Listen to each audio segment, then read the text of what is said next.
Shall we begin? Let's begin now.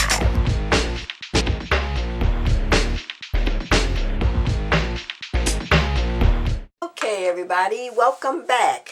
It's Doreen, or Do 4x4, and as I said from the last video, we're going to move on to the next tab, which is the Advanced tab, right here. So, but before we do that, I did forget to mention, about the power button. And I showed you how to turn it on, but I never said what you need to do to turn it off, which is pretty much just touch your power button and you have your three options, which are standby, and you can put in standby mode, and all that does is just removes everything from off your screen. And I think that's used so that if you know, like you have a computer, it's so that the image doesn't burn into the screen when you leave it on all the time. And we did talk about that in the very beginning when we turn it on in the setup menu, where you can set that when for it to go into the standby mode. And then to turn it back on, you just touch your power button again. And then you have your turn off, and then you have cancel. So we're just going to cancel for right now, and we're going to go ahead and start talking about the different buttons under the advanced mode. Now, I have to admit, this very first button here, which looks like a K with the underline and the E, I personally have never used this button on my Gypsy. So I actually had to get the handbook out and read what this is used for. And I'm just going to read what it says. It says it's called kerning. And I do kerning, but I do it a different way than this, using this feature right here. Because here, what they're saying kerning is click this button to change the spacing between images. A negative value will decrease the spacing between images, and a positive value will increase the spacing. Kerning works only on groups of images. Okay, that's what kerning is, using that button. Now, the way I do my kerning is I prefer to do it manually rather than typing in a negative or a positive number in here. To me, that's just too time consuming. It's just as easy to click on the image, and as it said, that is true, you do have to have a grouped image. So you have to have two that are grouped together. And what you're doing is, supposing I want, and what I've got here is a bird and a bird cage. So I just, remember, tapped my zoom button up here, right here, and I held that down and tapped my screen to make it larger, and then I hit the pan button, and that's just so I could get it within camera view so you could see it. So these two are grouped together. As you can see, you'll see the little box going around that they are grouped. So I'm going to just tap on the bird cage because I want to move the bird cage closer to the bird. So the way, if you tap in here, they're saying type in a negative number or a positive number to move it around. I don't like doing that. So what I do is I just take my up and down, right and left arrows and move my image. So I'm tapped on the bird cage, and I'm just gonna hold this down and move it over like so. And you'll find you'll be doing this when you are, say, taking an alphabet and putting it together. Like, for instance, let's just right now go ahead and do that. So I'm going to tap on my overlay, and I'm going to tap in my screen here where my cartridges are, and I'm just going to take the first alphabet, which is Alphalicious. and I want to spell out the word Gypsy. So we're going to hit my shift lock so I can get a capital G, because I want to make it a capital G. And then I'm going to take the caps off, or shift lock off, and I'm going to spell out the word Gypsy. S-Y. So those will all be grouped together. So now I have my word Gypsy, and I left it on the 3. Whatever is the last height you left it on, that's what it's going to come out as. So we'll go back to the Advanced tab. So I have my word Gypsy here, and I'm going to zoom and pan. I might not be able to do that here. I'm going to have to zoom in with the camera so you'll be able to see this. There we go. So now I have my word Gypsy. So I want this, if I were to cut this out right now, each one of these letters would cut separately. Well, I don't want that. I want Gypsy to be together. So what I do is I go ahead and I'm going to tap on my first letter, and I'm going to start what is called kerning. So I'm going to go over to here, and I'm going to move my Y over. And what I'm actually doing is I'm putting these together so that it'll cut as one. So let's move the P over, and then I'm going to move my S and then my Y. So now they are next to each other, but the Gypsy doesn't know that it is supposed to what is called weld, which is this button right down here. Weld these together so that it cuts them all together. Because if I didn't click on this button here, which is your weld button, what would happen is it would cut the word Gypsy, but it would cut off where I've got them close together. It would just cut them completely and split them apart. I hope that makes sense to everybody. So I'm going to click you first have to click on the image, and then I'm going to click weld. And what happens is that key turns that yellow color or highlighted color. So now they should be welded. So now you're wondering, how does it know, or how will I know that they are welded? Well, you see this button here, this eyeball? If you tap on that, what happens is your letters turn red. Anything that is welded together will be gray, so it knows to cut those and put them together. And I don't know if you'll be able to see that, but you can see the gray right there, right there, right there, and right there. So now, if I were to cut that, it would cut the word as one. Now, don't forget, you can't do anything on here until you take off the eyeball. So now, I have my word Gypsy welded.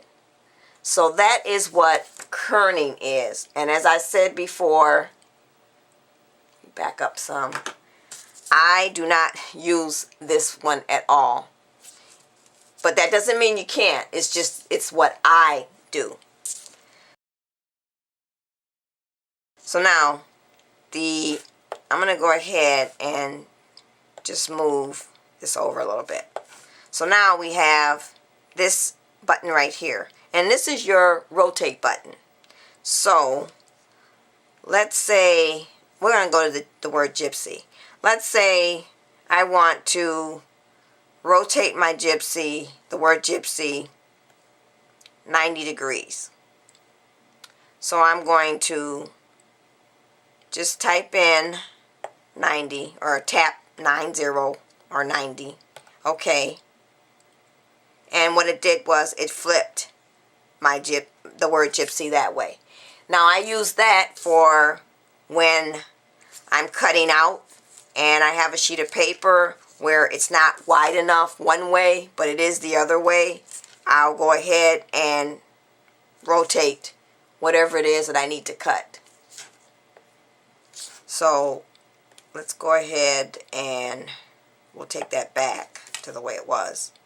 And the reason why I couldn't do the undo is because all it would have done was moved it back down here, but it would have moved it down here, but it still would have been rotated the other way. Because remember, as I said before, it only undoes the last function that you did.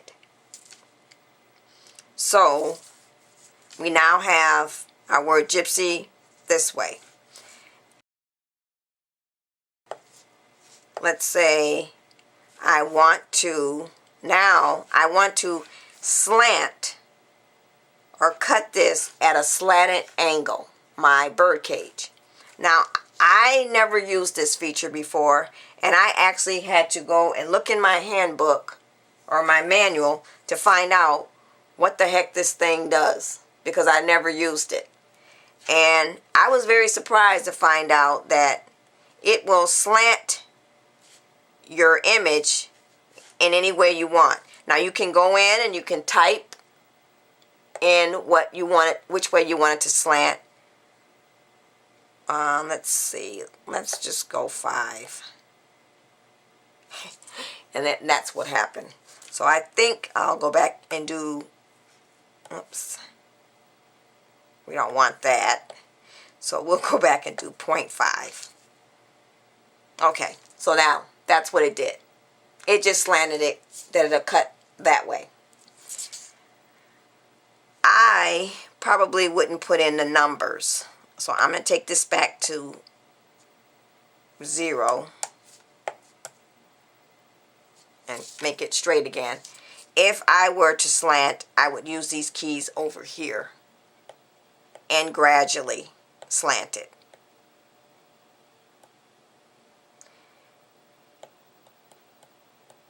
Rather than typing the number in. I don't think I'd go ahead and type my number in unless I knew exactly which way the amount that I wanted it to slant. So that's what that button does. So we've gone over kerning, we've gone over the rotating, and we've gone over slanting, as well as the weld button, and once you've done your weld, your eyeball button, because your eyeball button basically is also letting you get a look at what it's going to cut and how it's going to cut it. So we'll take that off because you can't do anything as long as you have the eyeball lit up. So the other one is this is going to flip. These two buttons are flip. So let's tap on our word gypsy, and if we flip, that's what it does. It just flips it upside down and opposite. If I tap it again, it'll take it back the way it was. If I tap this one, it moves it up and down. So that's the flip button. The other button that I like to work with a lot is the copy button. Now, the way the copy button works is I'm going to highlight my word gypsy, and then I'm going to do copy. It is going to copy it right on the same mat, and then I can move it around wherever I want. But supposing I want to copy it and put it on a different mat, so I want to put it on layer 1. So what I'm going to do is you're going to tap your word gypsy or your image, and then you're going to go to the layer that you want it to appear, and then you're going to tap copy again. Now I know that looks kind of messy and you can't really tell, so what I'm going to do is, if you remember to see only the one mat, you're going to tap the eyeball, and now we just see the one mat. And then I'm going to move the square up and move the word Gypsy here. So now I have it there. So that's how your copy button works. It will copy directly on the mat that you're on, or you can tell it to copy on a different layer. And in case you don't remember, if you want to add a different layer, you just tap your plus button. There we go, like so. Now, let's go back here. Say I want to copy this, but I tap somewhere over in here by mistake. Or, I'm sorry, I've tapped this, and now I've tapped over here. The copy is not going to work. You have to be touching the image that you want to copy.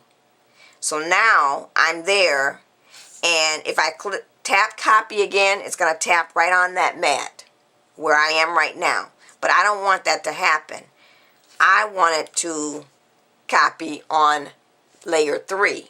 So now I will hit copy. So whatever your image is on at the time, and then you tap copy, it's going to copy wherever you are. So I hope that makes sense.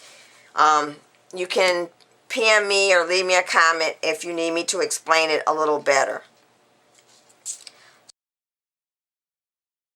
So now let's get back over to, and we're going to just get rid of all of this, the Gypsy words. So I need to go back to my basic mat and hit delete. And I'm going to highlight this one and hit delete. And then I'm going to take my eyeball and close it up so I can get rid of that word Gypsy. So let's go back to our advanced tab. The other feature that I like to work with a lot, and I was so glad because when I first got my Gypsy, this feature wasn't working until I did the update. And you know how I feel about updates. Let's not even go there. So let's just tap on just the bird cage. And then we're going to tap the hide contour. And I've shown that before, so I'm going to show it one more time. Hide contour is what this is. So right now, it's got my entire bird cage. And I should have picked a different image, but we're going to work with this one. And as you can see, or maybe you can't, right up here is this little circle here. And this is because this is more like a tag for the bird cage. Supposing I don't want it to cut that little hole, what I'm going to do is I'm going to tap on hide. So now when it goes to cut, it will only cut this out and not the little hole. So the next thing you can do is you can just go ahead and say I changed my mind and I do want it to cut that hole. I'm just going to hit previous. Oh, I'm sorry. I'm going to hit show and it brings it back. So there, now I have the little hole up here to make sure the Cricut will cut it. And then what you can do is it will go through, and as you keep hitting next, you can keep hiding what you don't want to cut. So I can continue and go hide and just keep clicking next and next and hide, next and hide, and next and hide, next, hide, and one more time. So my bird cage would be solid up here, and then it would cut all of this down here at the bottom. And then once I've gotten everything that I want to hide, I can tap OK. And so when it goes to cut, it will only cut the images that I have not hidden. So that's how your hide and contour works. So that's it, everybody, for your advanced tab. So now we'll go back to the basic tab, and we'll talk about the last feature, which is the cut. So my images are all ready to go and I'm all ready to cut. So what you'll do is you'll just tap on the cut, and then you'll make sure that your Gypsy is connected to your Cricut, and you'll tap on the load mat feature, and then once you do that, your mat will begin to load. And then the next thing you'll do is, if you don't want a multi-cut, then you don't have to worry about doing anything in here. You'll just tap on your cut and you'll get the feature to ask you, or it'll come up and ask you, are you sure that you have your pressure set correctly, your size set correctly, and the speed doesn't really matter because the Gypsy cuts at its own speed, so you can't really change the speed. And then you'll just click OK at that message and your image will start cutting. So I think that is it, everyone. That is Gypsy 101.